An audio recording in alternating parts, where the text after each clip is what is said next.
اعوذ باللہ من الشیطان الرجیم، بسم اللہ الرحمن الرحیم۔ مولا کائنات حضرت امیر المومنین علی ابن ابی طالب علیہ السلام کے مجموعہ کلام نہج البلاغہ کے دوسرے باب کا 4 نمبر خط، ومن کتاب لہ علیہ السلام، آپ علیہ السلام کا خط، الی بعض امراء جیشہی، جو آپ نے اپنی فوج ظفر موج کے ایک افسر کو تحریر فرمایا۔ فَإِنْ عَادُوا إِلَىٰ ظِلِّ الطَّاعَةِ فَذَلِكَ الَّذِي نُحِبُّ، اگر وہ لوگ سرتابی سے باز آ کر اطاعت کی چھاؤں میں واپس آ جائیں تو یہ بات ہماری پسند کے عین مطابق ہے۔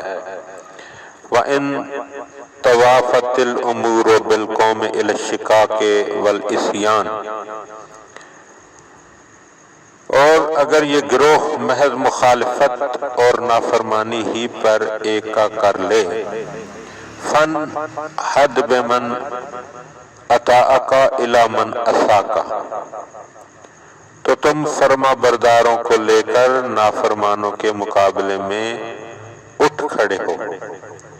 واستغنی بمن انقادا معاکا امن تقاعسا عنکا، اور اپنے تابع فرمان ساتھیوں کے ہوتے ہوئے منہ موڑنے والوں سے بے نیاز ہو جاؤ۔ فَإِنَّ الْمُتَقَارِحَ مَغِيبُهُ خَيْرٌ مِّن شُهُودِهِ، کیونکہ بیگار کی برتی کی غیر حاضری ہی اس کی حاضری سے بہتر ہے۔ وَقُعُوُهُ أَغْنَىٰ مِن نفوذہی، اور ان کا بیٹھ رہنا ہی اس کے کھڑے ہونے سے مفید تر ہے۔ یہ خط مولا نے اپنے عامل بصرہ عثمان بن حنیف کے نام لکھا۔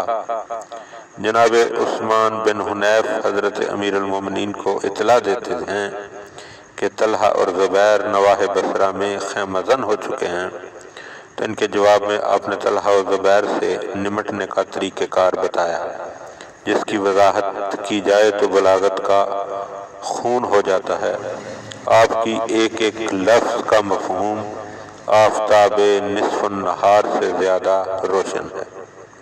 اللہم صلی علی محمد و آل محمد۔